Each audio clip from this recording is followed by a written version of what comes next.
Hello, you guys. All right, so we're on the 2.1 to 2.3 quiz review. We're reviewing for our next quiz. There's some practice problems for you guys. So the first problem is to sketch a possible graph of f that has the stated properties. So let's read through the properties first, and then we're going to try to sketch a possible graph. So first of all, it says that f of negative 2 exists. Okay, f of negative 2 exists. So let's keep reading. The limit as x approaches negative 2 of f of x exists. So if the limit exists, that means as we approach from the left and from the right, that means it meets at the same spot. They agree. Okay, but then it says right here, f is not continuous at x equals negative 2. Because f is not continuous at x equals negative 2, that tells me right away, let me use a different color, that this is a hole. That's a hole, which means that f of negative 2 exists, but at x equals negative 2, it's a hole. So if f of negative 2 exists, that means it is defined, so that means that the hole is filled in. Filled in hole. So it is filled in, but it isn't continuous there, so that means it's a hole, okay? And then we've got the limit as x approaches 1 of f of x does not exist. So the limit does not exist, so that means that there's two possibilities.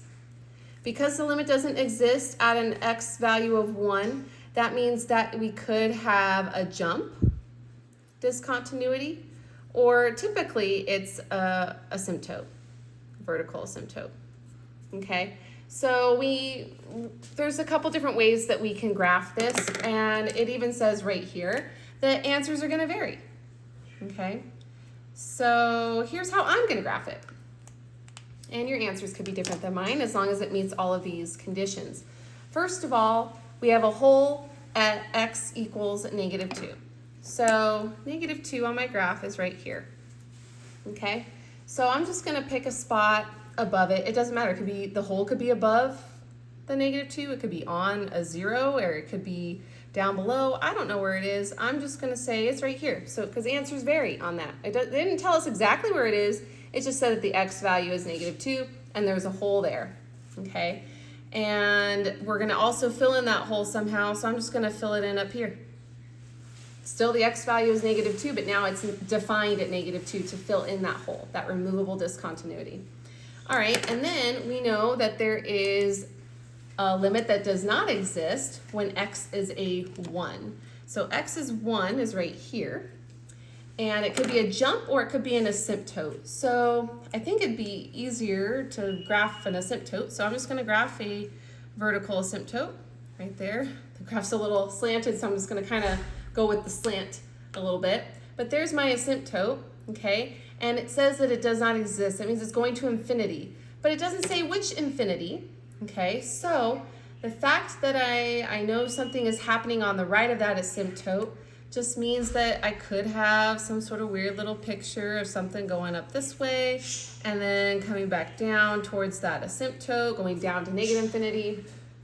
I could have a graph that is also going down to a negative infinity on this side, but also going up towards positive infinity on the right. I mean, answers could vary. Sky's the limit on what you could draw here, okay? Just something that is approaching that wall, that asymptote, if it is an asymptote, okay? Like we said, it could be a jump.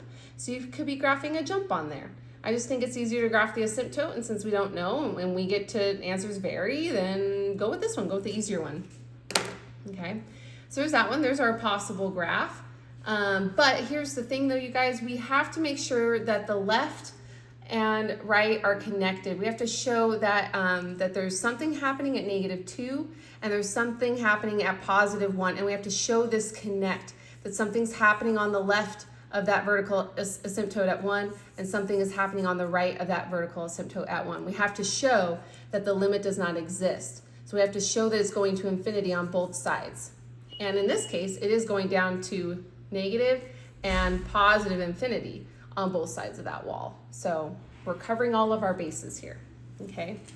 Number 2, explain why the function f of x equals the sine of x squared minus 2x plus 3 is continuous. Okay, so since we're explaining that this is continuous, first of all, we see that we have a sine function which is a trig function, and trig functions are continuous. And then we have x squared minus 2x plus 3, which is a polynomial, and we know polynomial functions are continuous. So because we have two different continuous functions together in the same function, it is continuous, but we have to say it right. So what we can do is we'll pick a name for our function. I'll just use h of x. We could use g of x, k of x, f of x, whatever. Well, no, we can't use f of x. That one's already being used, but you get the idea. Let h of x equal sine of x, the basic sine function. And let's say this is a continuous trig function.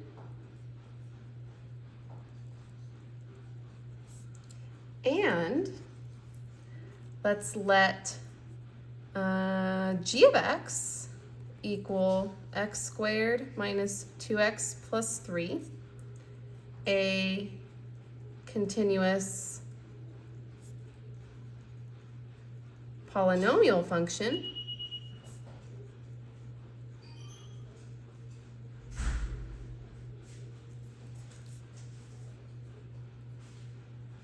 Then their composition, h of g of x, will also be continuous. All right, okay, and then for number 3, it says evaluate both analytically and using a graphing calculator. Okay, so for number 3, we've got the limit as x approaches infinity of 6x plus 1 all over the absolute value of 6 minus 2x. So to do this analytically, I'll just put like that, analytically, we have to do the special trick. So it is a limit as x approaches infinity, but here's the problem. I can't see if it's big top, big bottom, or same because of that absolute value. So what we have to do is divide by the largest degree of the denominator to everything. So we're gonna have the limit as x approaches infinity of 6x divided by, well, the biggest degree in the denominator is at x, but because it's under an absolute value, we have to divide by the absolute value of x, plus 1 over the absolute value of x, all over the absolute value of 6 over x, minus 2x over x, close the absolute value. Okay, and so if I zoom in a little bit so you guys can see a little bit better, we see that x divided by x, the absolute value just ensures that it's positive. These will still cancel, okay? And then these will cancel. So now all I have left is the limit as x approaches infinity of 6 plus 1 over the absolute value of x over the absolute value of 6 over x minus 2, okay? Well, now we could plug in that infinity for x. So I'll just draw over it. Well, we know when we divide by a really, really big number, that makes it go to 0 or approach 0, so technically a 0.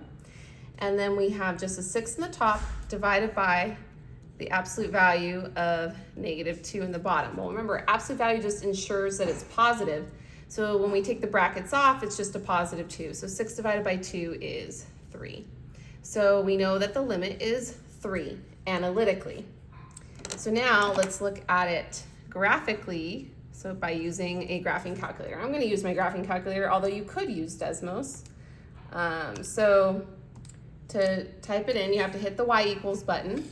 And we're going to type in this function. So to group that 6x plus 1 in the top, I need parentheses.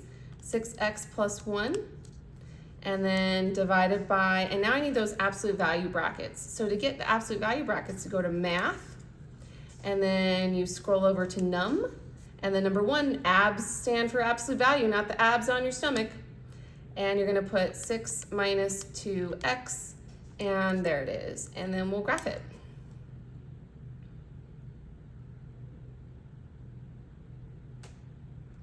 And my graph is really zoomed in. Oh no, yeah, it's really zoomed in, so let me zoom out. Number 3 would be zoom out. I'll zoom out again, because that's the part that I wanted to see, okay? So if we look, that's the origin where it's blinking, 1, 2, 3. At 3, it looks like there's a horizontal asymptote there. So if I zoom in just a little bit, oh, I think this is where I was before. How can I zoom out so I can just get in between?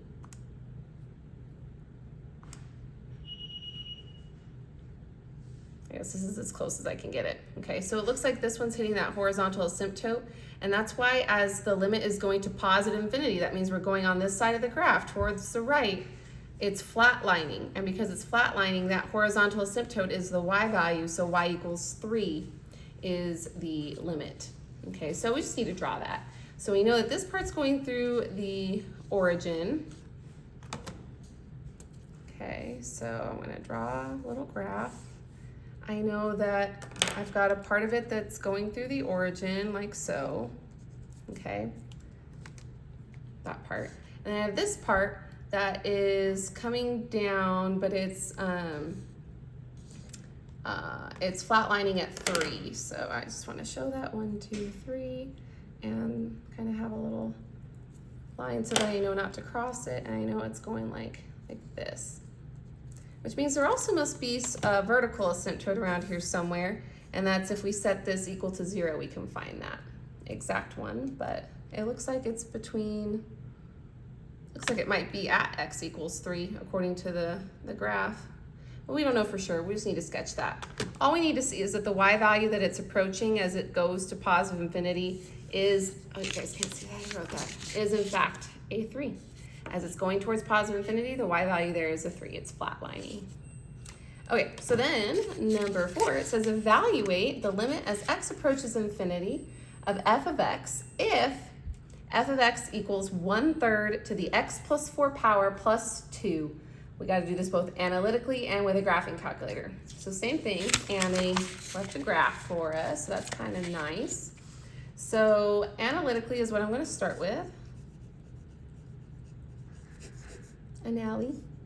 Okay, so we've got the limit as x approaches infinity of f of x, and f of x is this whole thing. So the 1/3 to the x plus 4 power plus 2.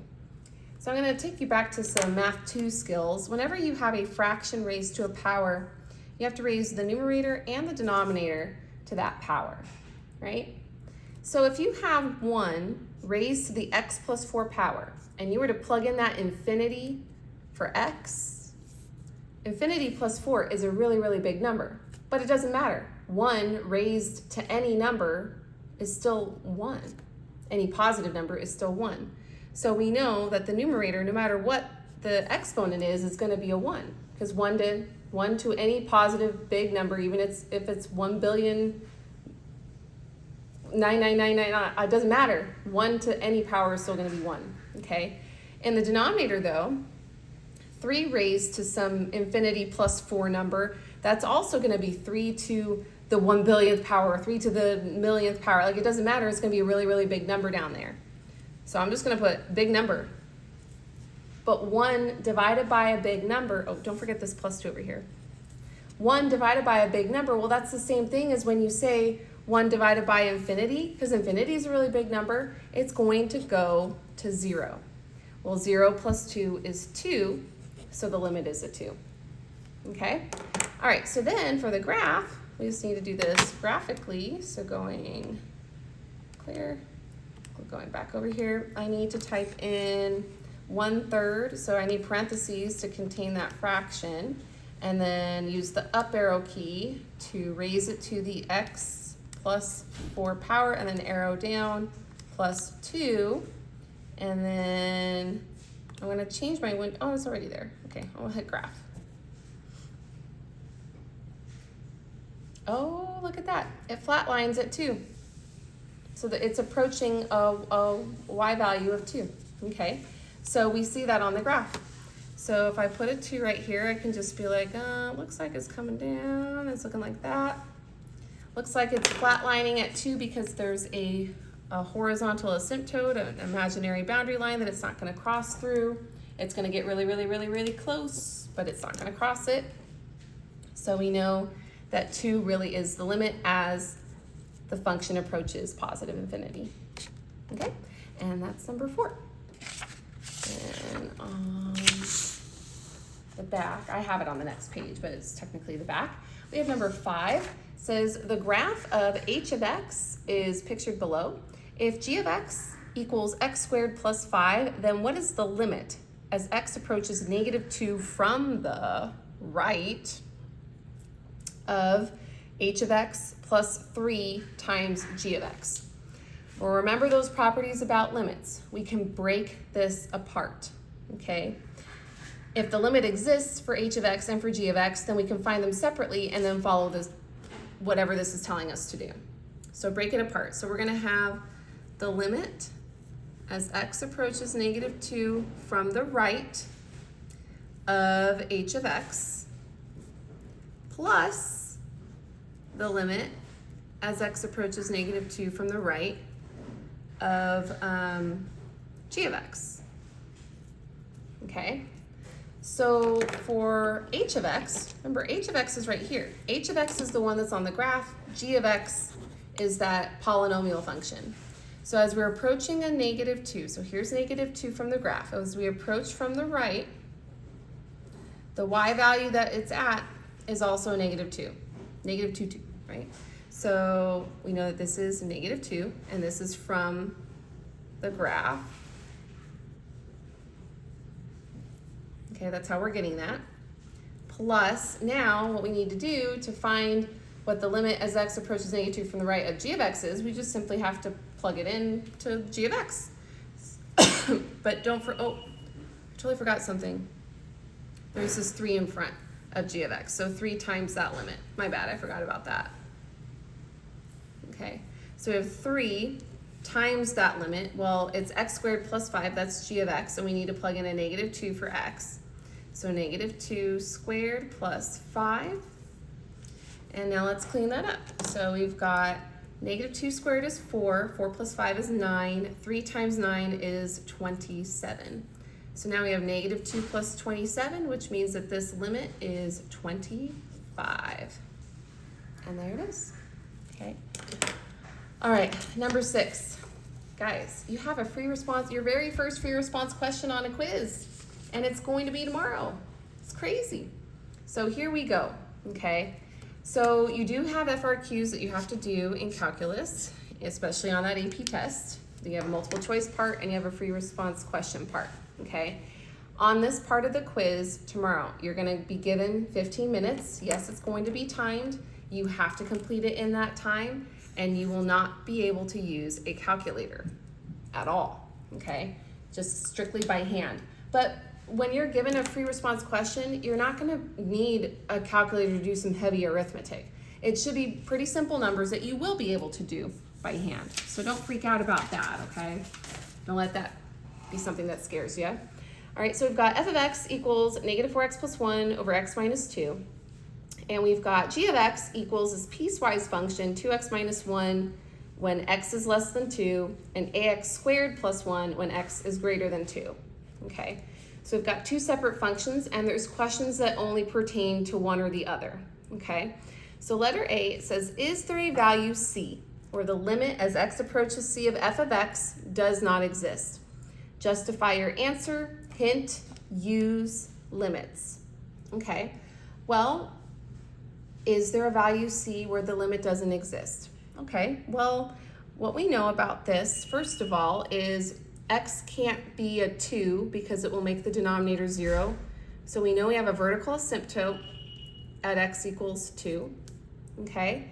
And we also know that because it's the same degree top and bottom, that if we were finding a limit of infinity, it would have a horizontal asymptote, right?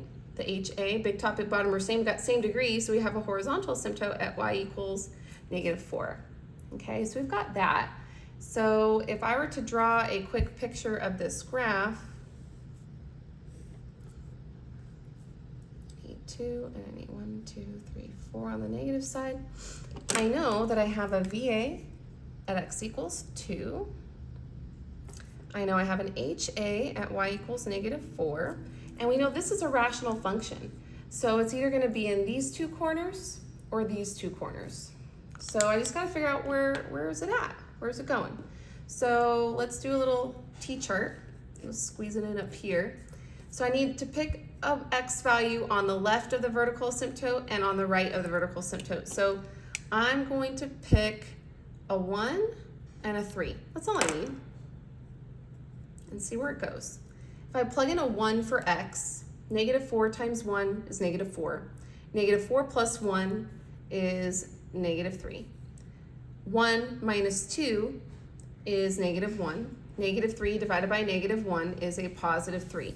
So 1, 3 would be over here, which means that since I'm in this upper left-hand corner of this little 4 corners area, I know it's going to hug the walls because that's how rational functions behave. That's what we learned last year, first semester math 3. Okay. Now I need to see if where the other part of the graph is. It's either going to be up here or down here. So I need to plug in a 3. So -3 times 4 is -12. -12 plus 1 is -11. 3 minus 2 is 1. So -11 divided by 1 is just -11. Well, 3 -11, well, that's going to be down here somewhere. So that tells me that I'm hugging the walls over here in that quadrant. So now I know what it looks like. Okay. Is there a value C where the limit does not exist? Yes. We have a vertical asymptote. So there is a value of C where the limit doesn't exist. That value C, that x value, is a 2. The limit doesn't exist there because we're going to positive infinity on the left, or coming from the left, and we're going down to negative infinity when we're approaching 2 from the right. So we just have to say all that using mathematical language. So here we go. We're going to say if C equals 2, because that's where our VA is. If C equals 2, then the limit as x approaches C of f of x does not exist. Since there is a vertical asymptote. Because, and now we have to talk about the limit as x approaches 2 from the left of f of x, as we approach 2 from the left, it goes up to positive infinity, so equals positive infinity. And the limit as x approaches 2 from the right of f of x equals, as we approach 2 from the right, it's going down to negative infinity. And showing that they go in opposite directions means D and E, and even if they went in one direction or the other, it would be D and E. As long as it goes to infinity, it's a D and E. Okay? So in a response like this, you can word it however you want, you guys, but here's the key things that I'm going to be zeroing in on. I'm looking for you mentioning this. I'm looking for you mentioning this. So you could spin it however you want to, but those are the two key things that I'm going to be looking for. Oh, and then also saying that the limit doesn't exist, right? Things that you need to state. Oh, and what is making it so that the limit doesn't exist? Okay, so those are some key things I'm going to be looking for, but you could put your own spin on it. Try to be as simple and basic as you possibly can, but hit all the points you're supposed to cover. Okay? All right, letter B says, for what value of A does the limit as x approaches 2 of g of x exist? So now we're talking about the other function. Does that same A value make g of x continuous at x equals 2? Okay, well, on this one, if you notice, the restrictions are, for the first piece, x has to be less than 2. For the other piece, x has to be greater than 2. but it never says that x can equal 2. Can't equal 2.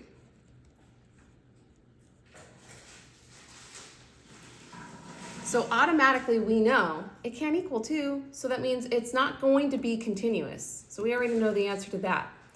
But what value of a does the limit exist? Just because it's not continuous doesn't necessarily mean that the limit doesn't exist, okay? So we want to figure out what value of a does make the limit as x approaches 2 of g of x exist. So here we go. This is where we take, where can I put my work for this? I guess I'll squeeze it in over here. This is where we take the 2x minus 1, and we're trying to set them equal to each other so we can figure out what makes it true. And you want to plug in that x value of 2, right?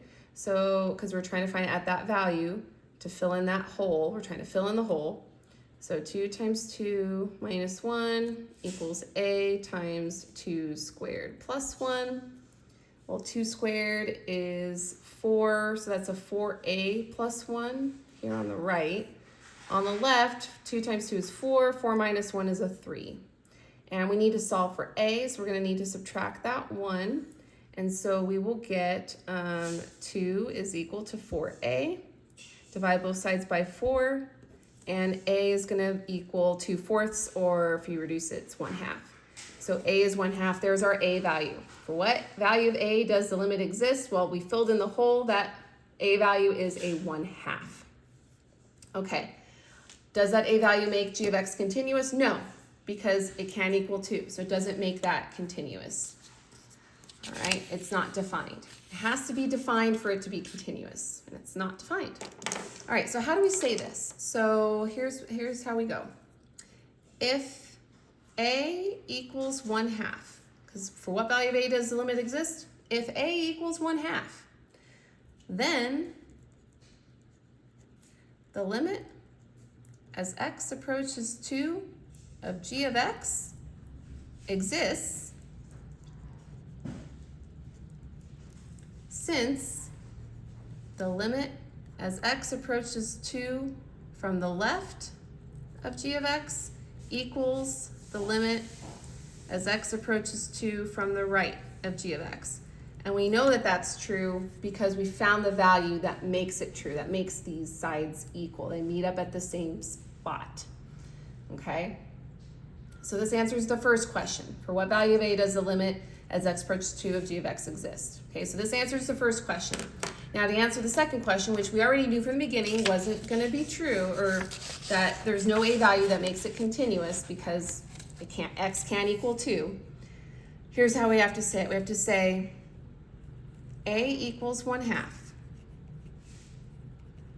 does not make g of x continuous. I'm just going to put cont for continuous at x equals 2, since g of 2 is not defined. Okay, so here are the key things that I would zero in on this answer. So you're mentioning that if a is 1/2, then the limit exists. Limit exists, and then your limit statement that shows that they agree. The left and right hand limits are the same. For the other part, saying that it does not make g of x continuous since g of 2 is not defined, that's the other part I would be looking for. So again, you could put your own spin on it, or you could even try to mimic these words and just, this is just your template that you're gonna follow every single time, just different numbers, you can do that. But you don't need to memorize it, you just need to make sure that you're hitting all these things and you're answering all those questions specifically. But it's not like a history paper or an English paper where you're answering the question with an essay. You're given the facts straight and to the point. It needs to be super simple and basic, okay? All right, letter C. Is the IVT, the intermediate value theorem, applicable for f of x? So we're talking about the f of x function now, this one. On the interval, -1 to 1, on the closed interval from -1 to 1, if f of c equals 0, why or why not? If so, find the values of c by the theorem. Okay, well, if the intermediate value theorem applies, we would need to know if it's continuous on the interval from 1 to 1, negative 1 to 1.